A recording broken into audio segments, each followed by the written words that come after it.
E você realmente enxerga? Eu acho que não, porque o essencial, meu amigo, é invisível aos olhos.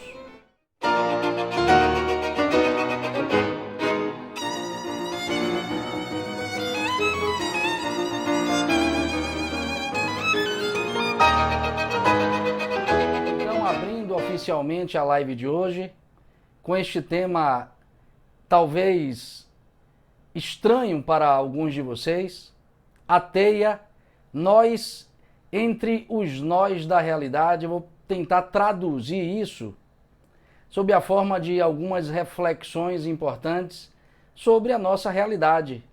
Essa coisa tão complexa, tão misteriosa, na qual todos nós nos encontramos inseridos existencialmente.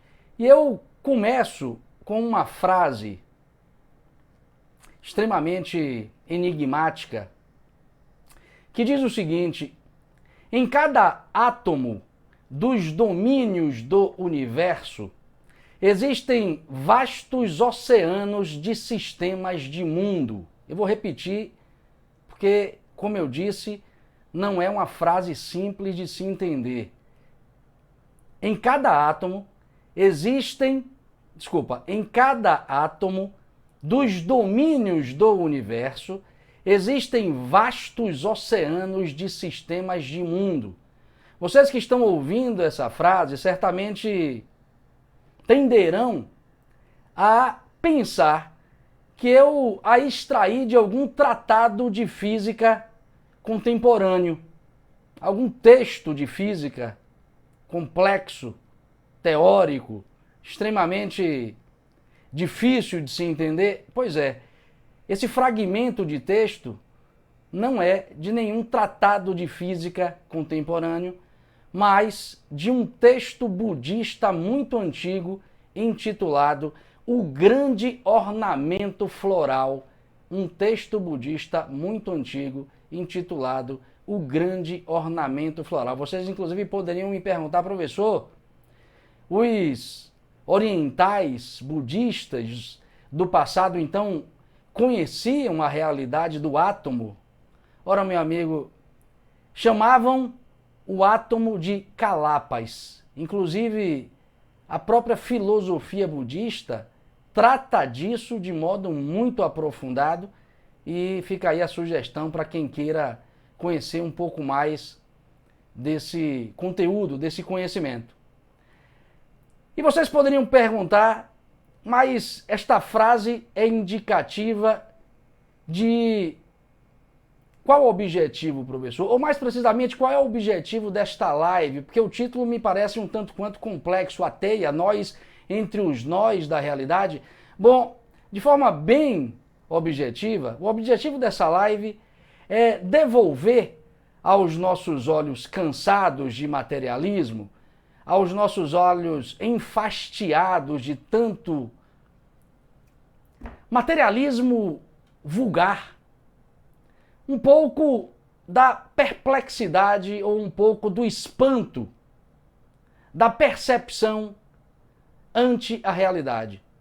O propósito dessa live é, sobretudo, devolver aos nossos olhos um pouco da percepção mistérica da realidade.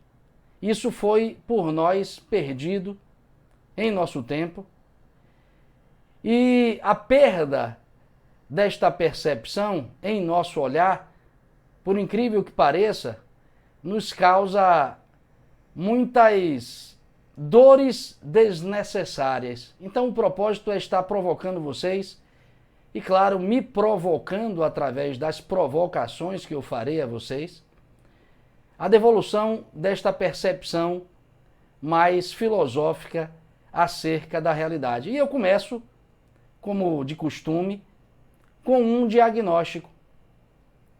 Embora nós usemos recorrentemente, pelo menos nos círculos mais intelectualizados de nossa sociedade, embora nós usemos os termos pós-modernidade, modernidade tardia, hipermodernidade, modernidade líquida, que ficou famosa ficou famoso pelo livro de Zygmunt Bauman. Ou seja, embora usemos estes termos para designar este momento atual em que estamos vivendo, a maioria de nós, ainda hoje, é extremamente cartesiano quando pensa. Vou repetir, embora nós nos autodenominemos pós-modernos, embora nós nos autoproclamemos pós-modernos, às vezes nos colocando de costas e com um gestual de desdém a tudo que vem do passado, a tudo que é tradicional, instituições, símbolos, comportamentos, valores, embora nos autoproclamemos pós-modernos, nós, ainda hoje, pensamos cartesianamente a realidade. Ainda hoje nós pensamos meio que como Tomés. Tomé, aquele discípulo de Jesus Cristo que ficou conhecido por somente acreditar naquilo que vê e pode tocar. Em síntese, o que eu estou dizendo para vocês é que, embora nós nos autoproclamemos pós-modernos, nós ainda hoje estamos mentalmente presos ao velho paradigma de nossa cultura. Ainda hoje nós estamos presos a uma forma de compreensão da realidade que remonta, digamos, ao século XVIII, ao século XIX. Para que vocês entendam melhor este diagnóstico, eu vou, claro, explicar primeiro o que é um paradigma, que a palavra pode ser estranha para alguns de vocês. A palavra paradigma vem do grego paradeigma e significa simplesmente modelo. Paradigma, em grego, significa modelo. E para facilitar aqui o entendimento de vocês acerca deste tema, paradigma significa uma espécie de padrão de entendimento que deve ser seguido para que nós entendamos a realidade. Paradigma é um padrão de entendimento, é um padrão de compreensão que deve ser seguido para que nós possamos entender o mundo, para que nós possamos entender a realidade. Eu poderia traduzir de outro modo. Paradigma é a ideia sobre a qual se erguem praticamente todas as formas de compreensão de uma determinada época. Paradigma é a ideia sobre a qual se erguem, sobre a qual se apoiam praticamente todas as formas de compreensão de mundo que se desenvolve em um determinado período histórico. Por exemplo, o paradigma de nossa época, para que vocês possam se situar, é a ideia de que o universo não é algo vivo. É a ideia de que o universo é uma máquina, ou mais precisamente, é a ideia do universo como máquina. É a ideia cartesiana newtoniana do universo como máquina. Se vocês abrirem aí os manuais de física, os manuais de ensino médio que falam especificamente deste paradigma, vocês encontrarão ele sendo descrito como um modelo de compreensão mecanicista da realidade. É um modelo de compreensão desenvolvido, sobretudo, pelas teorias de René Descartes e de Isaac Newton, dois expoentes da chamada Revolução Científica que produzimos na chamada Era Moderna. Então, este é o nosso paradigma. E ele está tão arraigado em nossa mentalidade, presta atenção nisso, ele está tão enraizado na nossa forma de compreensão da realidade, que nós praticamente não conseguimos pensar nada sem recorrer a três pressupostos inconscientes que lhes são concernentes. Vou repetir. Esse paradigma cartesiano-newtoniano de compreensão da realidade, esse paradigma mecanicista de compreensão do mundo, está tão enraizado na nossa forma de compreensão da realidade que nós só praticamente conseguimos compreender alguma coisa recorrendo a 3 pressupostos inconscientes que dizem respeito a este paradigma. Professor, o que é um pressuposto inconsciente? É uma ideia que a gente acredita sem saber que acredita. Um pressuposto inconsciente é uma ideia que a gente acredita sem se dar conta que a gente acredita. Quais são os 3 pressupostos inconscientes que nós recorremos quase que inevitavelmente para pensarmos qualquer coisa de nossa realidade? Ora, em primeiro lugar, ou o primeiro pressuposto, é o de que tudo, absolutamente tudo, é matéria e energia. Nós temos uma visão de mundo que nos leva a crer inconscientemente que toda a realidade encerra-se em matéria e energia. E que, por se encerrar nisso, a realidade pode ser, na sua totalidade, quantificada matematicamente. Nós estamos sempre, meu amigo, com uma régua no bolso para medir a realidade. Nós nem notamos isso, mas pelo fato de concebermos o mundo como pura materialidade ou, no máximo, como energia, nós tendemos a olhar para ela de modo a estar sempre medindo-a com uma régua. Este é o primeiro pressuposto inconsciente. O segundo pressuposto, e eu não estou aqui colocando em ordem de enumeração, são apenas 3 pressupostos. O segundo pressuposto é o de que nenhuma verdade pode ser aceita sem uma evidência concreta que a comprove. Nenhuma verdade pode ser aceita sem a tal comprovação científica. Nós somos este tipo humano que só acredita naquilo que pode ser provado pela ciência. E por mais que você que esteja me ouvindo se diga espiritualista, se diga religioso, em geral, você lida com a realidade a partir deste pressuposto. Você está sempre levando em consideração, em primeira instância, os julgamentos produzidos pela ciência. Ou seja, a gente está sempre buscando algum tipo de comprovação material para se certificar de que aquela verdade efetivamente é verdadeira. E o terceiro pressuposto é que temos em mente, ainda hoje, que o átomo, por pequeno que seja, por absurdamente pequeno que seja, é uma coisa. Nós tendemos a pensar que o átomo é uma coisa, é um objeto.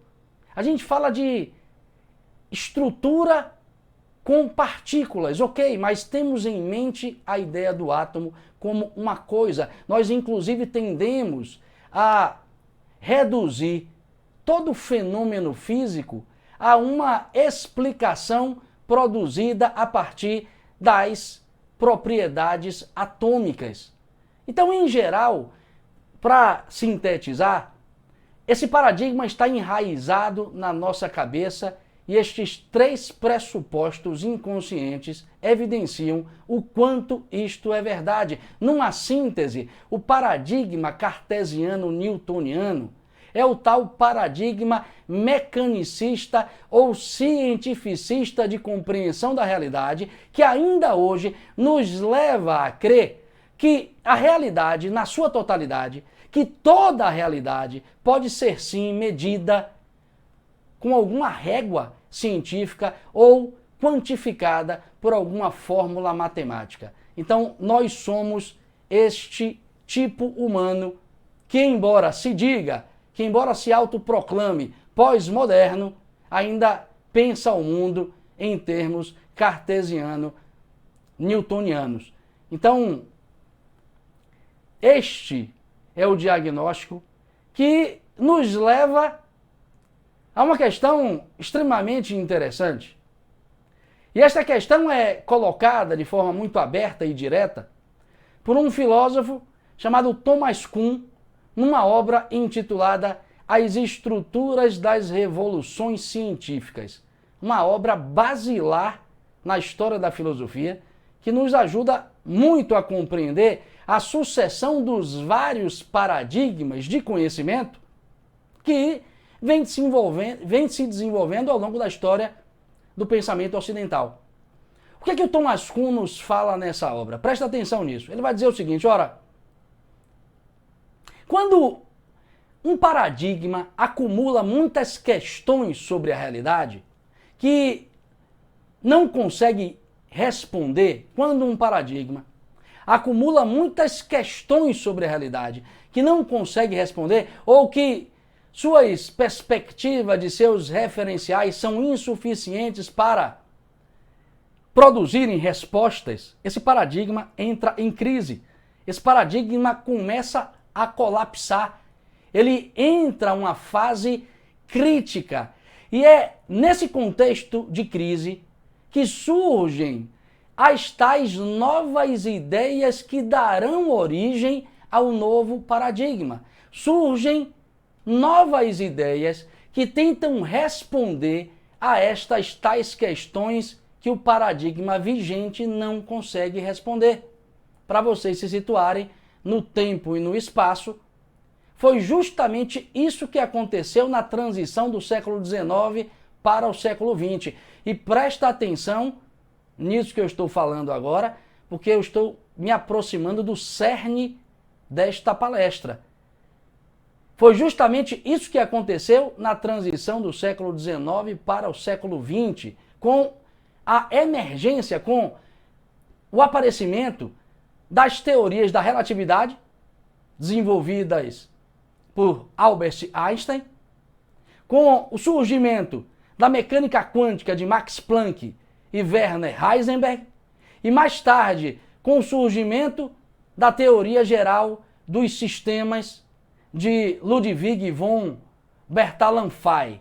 Então, nós temos aí o surgimento, nós temos aí a emergência de uma série de teorias extremamente inovadoras que irão instaurar uma nova compreensão de mundo, porque dão respostas às perguntas ou às questões que o paradigma cartesiano-newtoniano não conseguiram responder. E essas novíssimas teorias não são as únicas, porque elas serão mais tardiamente complementadas com a teoria da complexidade de Edgar Morin e de Basarab e Nicolescu, serão complementadas com a teoria do caos de Ilan Prigogine, serão complementadas com o teorema de Bell, de um físico chamado John Bell. É claro que vocês devem estar aí se perguntando, professor, o que eu tenho a ver com essas teorias? O que minha vida tem a ver com essas novas teorias ou com essas ideias que, pondo em xeque o paradigma anterior, instauram uma nova compreensão da realidade? Meu amigo, preste atenção numa coisa. Essas novas ideias produzirão a instauração de um paradigma que, se não entendido por você, te dificultará muito a compreensão da sua própria realidade atual. Ou seja, todas essas ideias conformaram esse novo paradigma que a gente ainda não assimilou, e por não termos ainda assimilado as suas referências e as suas perspectivas, nós temos dificuldades de nos situarmos no nosso próprio tempo ou na nossa própria cultura. Esse novo paradigma precisa ser por nós compreendido, pelo menos com razoabilidade para que a gente possa entender, por exemplo, por que a nossa sociedade hoje é chamada de sociedade de redes. Porque observe, tudo na sua vida hoje é rede, meu amigo. Rede de telecomunicações, rede de computadores, redes sociais. Nós estamos, inclusive, numa delas, Instagram, Facebook, rede de relacionamentos profissionais, network. Então observe que a gente vive num contexto de redes, e esse contexto marcado pela realidade das redes é um desdobramento ou uma ressonância deste paradigma que foi constituído, que foi instaurado pela emergência destas novas ideias.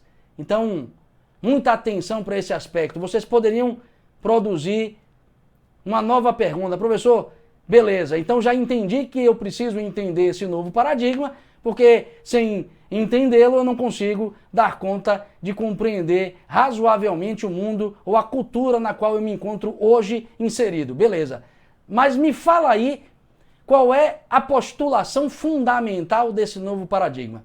Bom, existem muitas postulações, porque, claro, falei de muitas teorias inclusive muito complexas. Mas existe um pressuposto que talvez resolva momentaneamente esta questão da compreensão desse paradigma, porque é a que eu busquei trazer com essas palavras, é a que eu busco trazer aqui nessa live. Então, busquemos nos servir de uma das postulações ou de um dos pressupostos desse paradigma para que a gente possa se aproximar um pouco da compreensão do que ele nos oferece em termos de conhecimento. Que postulação é essa? Bom, a de que o átomo, presta atenção nisso, a de que o átomo, e este é o pressuposto que eu estou trazendo para vocês, o átomo, esse tal bloco construtor da realidade, como nós costumamos pensar, o átomo, esse tal tijolo constitutivo da realidade, presta atenção nisso, estruturalmente não é algo substancial. O pressuposto deste paradigma emergente, ou um dos seus pressupostos fundamentais, é de que o átomo, estruturalmente, não tem quase nenhuma substância, não tem quase nenhuma solidez, porque ele é basicamente constituído por um padrão de interconectividade. Vocês devem estar certamente inquietos aí, meu Deus, como é que é o negócio aí? O átomo então não é propriamente algo com uma substancialidade, ele não tem solidez, ele não é um tijolo constitutivo da realidade? Exatamente, é isso que essas teorias estão dizendo. Então, professor, o átomo é o que para essas teorias? O átomo, segundo este padrão de interconectividade, não é uma coisa, é uma relação. O padrão de interconectividade, que é o aspecto que o define como realidade, é aquilo que o faz, não uma coisa, mas uma relação, é aquilo que o faz, não uma entidade concreta, isolada ou isolável, mas alguma coisa cujo sentido de ser é produzir interconexões com outros átomos de modo a constituir uma rede de comunicações e relações significativas. Eu vou repetir porque certamente a essa altura vocês estão aí talvez muito confusos. O que eu quero dizer para vocês é que, segundo esse novo paradigma, se nós exprimirmos todas essas teorias, nós poderíamos extrair delas esta verdade, ou este pressuposto. O átomo não é algo substancial, o átomo não é uma coisa sólida, o átomo não tem nenhum tipo de rigidez, não tem nada duro dentro dele, porque ele não é uma coisa, ele é uma relação ele é uma relação, porque o que tem dentro dele é um tal padrão de interconectividade. É isso que o define como átomo. O que define o átomo não é mais alguma coisa consistente, mas um tal padrão de interconectividade que é aquilo dentro dele que faz com que ele seja uma relação ou algo que se realiza através da interconexão com outros átomos de modo a constituir uma rede imensa, sem fim, infinita de comunicações e relações significativas. Vou tentar traduzir de outro modo. Dessa perspectiva, o átomo, ou mais precisamente a realidade como um todo, dessa perspectiva, a realidade como um todo é muito mais uma teia de interconexões entre todas as coisas do que propriamente um mecanismo frio e indiferente onde se sucedem acontecimentos, fatos e fenômenos determinados por leis imutáveis.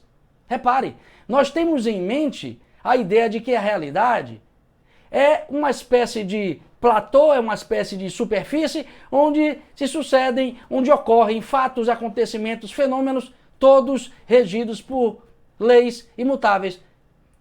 Ou seja, essa ideia é do paradigma cartesiano-newtoniano.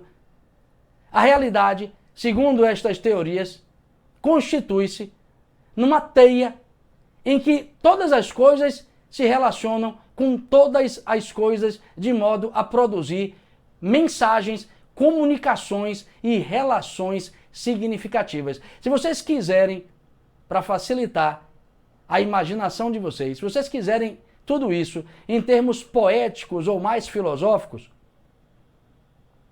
dessa perspectiva, a realidade como um todo se assemelha mais a uma rede neural viva onde Deus projeta, onde Deus faz circular suas misteriosas e insondáveis ideias, do que propriamente um maquinário gigantesco, onde ocorrem fenômenos, fatos e acontecimentos de natureza puramente material. Então, eu acho que dá para vocês, com esta última explicação, compreenderem do que estas teorias estão falando. E eu vou facilitar ainda mais a imaginação de vocês, recorrendo a como os hindus, mitologicamente, explicavam isso que os teóricos deste novo paradigma nos fornecem de conhecimento acerca da nossa realidade. Há um mito hindu, um dos mitos de criação da Índia Aryavarta, que conta que Indra, a divindade principal do panteão hindu, Indra, tece a realidade colocando as suas mãos numa espécie de filamentos, de fios, para tecê-la. Ou seja, Indra tece a realidade sob a forma de uma grande teia, tece a realidade sob a forma de uma grande rede.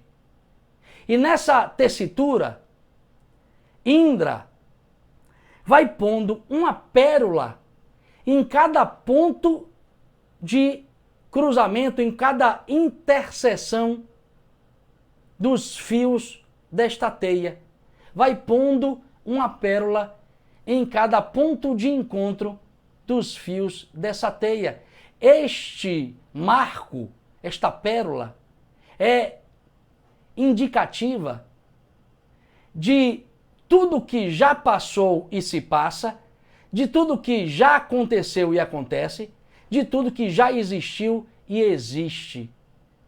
Então, eu sei que é complexo, é abstrato, mas observe, a mitologia hindu fala, antes desses teóricos apresentarem todas essas realidades a nós, fala da construção da realidade como uma grande teia. E não para por aí. Na mitologia hindu, é dito que quando um fio, um filamento desta teia é afetado, todos os demais são igualmente afetados. Há uma ressonância, de tal modo que toda e qualquer transformação vivida por um dos fios da teia produz a transformação ou simplesmente afeta a teia como um todo. Repare que esta proposição filosófica, aqui exposta sob a forma de um mito, será mais tardiamente retomada pelo budismo, de modo a constituir uma das bases conceituais do chamado karma. Então, estamos aí diante de uma apresentação simbólica de algo que mais tarde será desenvolvido pela própria filosofia. Então observem que tantos físicos quânticos, tanto Albert Einstein, tanto os filósofos da teoria da complexidade, enfim, todos esses cientistas estão retomando o que as filosofias do passado já apresentavam filosoficamente acerca da realidade. Vocês poderiam perguntar, professor, e o homem nessa história? Meu amigo, o homem está jogado nesta teia, não de forma aleatória, não sem um sentido. Ele está no meio deste emaranhado cósmico. E somente ele pode responder pelos efeitos produzidos num ou noutro destes fios da realidade. Os outros seres também respondem, mas inconscientemente. O homem é o único ser consciente nesta teia intrincada de relações que abarca todo o cosmos. Então a nossa posição no universo é extremamente privilegiada do ponto de vista da consciência, porque a nossa consciência já dá conta de responder à correção ou à produção de novos nós para esta teia cósmica. Mas enfim, o que eu quero dizer para vocês aqui, em geral, é que nós perdemos de vista justamente essa visão encantada, esta visão que nos aproxima da ideia de que tudo está vivo. O que eu quero dizer para vocês, mais precisamente, é que nós perdemos a percepção, nesses tempos nossos, de tanto rebaixamento de consciência, de tanta dessacralização da realidade, de tanto obscurecimento de nossa compreensão simbólica, nós perdemos de vista justamente isso que está sendo retomado por estes cientistas e dito por essas antigas tradições. O que, professor, que perdemos de vista? Que tudo interage com tudo, que tudo se relaciona com tudo, que tudo é uma teia viva de relações e que, por tudo estar vivo, tudo é sagrado, tudo é mistérico, de uma ameba a um homem, de um átomo a uma galáxia. Nós perdemos esta percepção e é por isso que nós estamos cansados de simplesmente estarmos na realidade. Repare que nós estamos enfastiados, por vezes, do mundo, da realidade, porque perdemos esta percepção de mundo, perdemos a visão simbólica da realidade. E vocês olham para o que eu disse agora e certamente devem, por instantes, pensar, porra, professor, olhar para toda a realidade e percebê-la como uma teia viva e dentro dela perceber que tudo é sagrado, de uma ameba a um homem, de um átomo a uma galáxia, porra, é muito para mim. Não, meu amigo, não é muito para você, é muito para todos nós. E é muito porque, como nos fala o grande psicoterapeuta Carl Gustav Jung, presta atenção nisso, que eu já estou rumando aqui para a finalização do que eu tenho a dizer a vocês.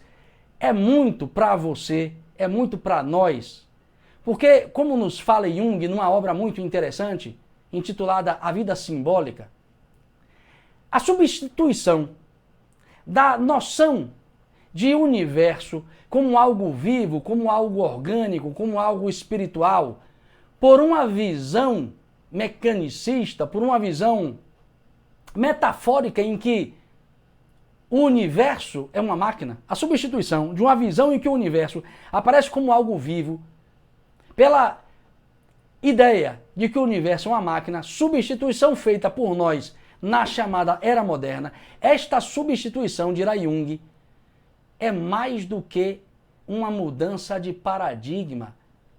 Ela é uma violação do nosso senso natural de participação na totalidade que nos rodeia, diz este eminente estudioso da consciência humana. Ou seja, essa substituição de uma visão viva para uma visão mecânica da realidade viola o nosso senso de percepção sagrado da realidade, viola o nosso senso natural de participação na totalidade. Vocês poderiam perguntar, e viola por quê?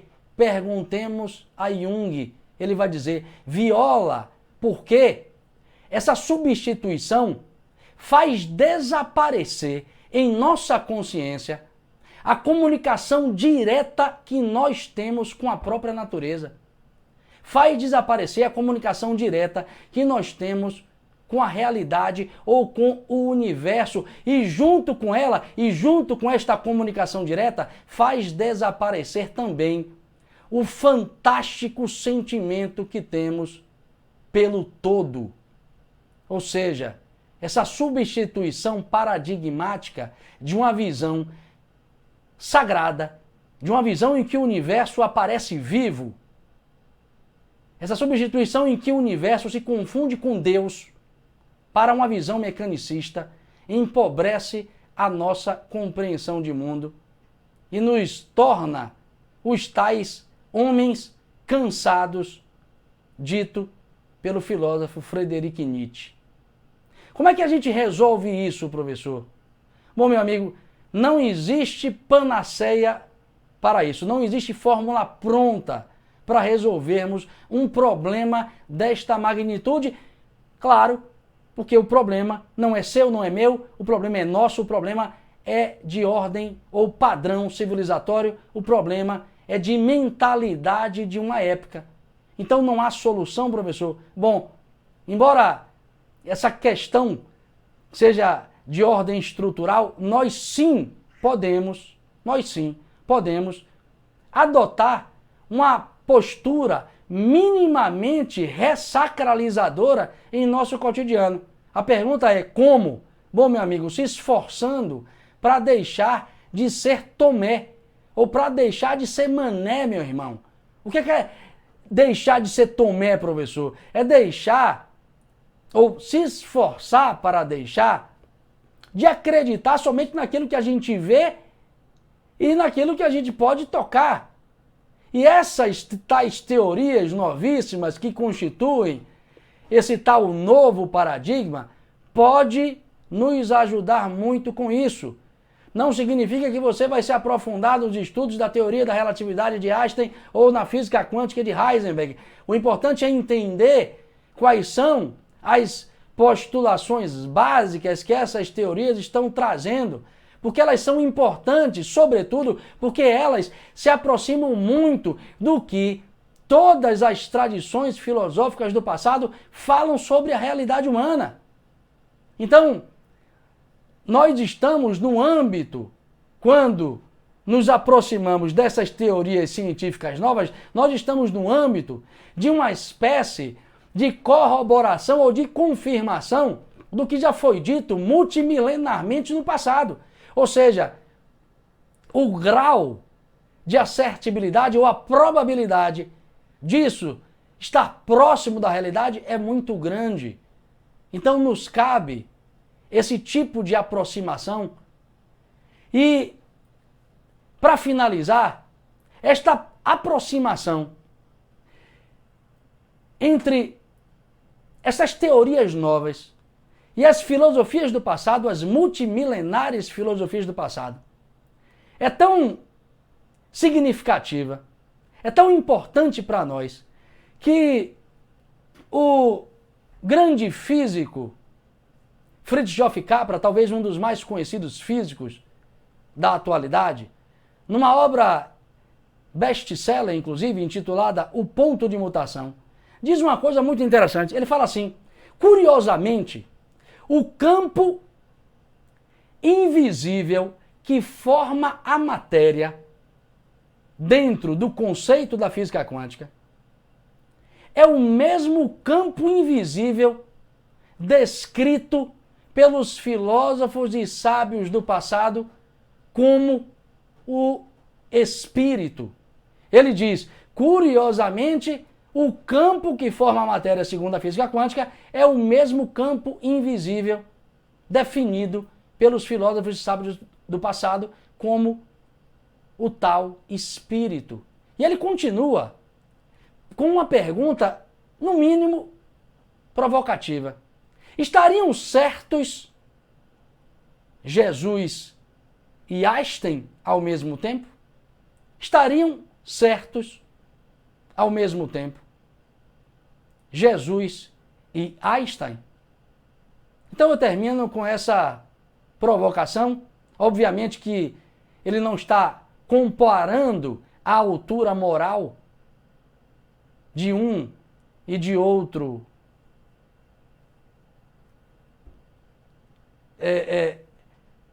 ser humano em questão. O que ele está provocando é o entendimento de se essas postulações feitas por um e por outro não convergem de algum modo. Então reflitam sobre isso e anuncio para vocês que no mês de março nós voltaremos com as lives terças e quintas, 12h20, e uma ou duas lives domingo, uma ou duas lives por mês aos domingos, mas regularmente lives terças e quintas, 12h20. Espero que vocês saiam um pouco mais provocados a pensar a realidade em termos mais complexos, mais profundos. Fiquem com Deus, boa semana. Gostou desse vídeo? Então curta, inscreva-se agora e ative as notificações para não perder nenhuma reflexão filosófica. Te espero!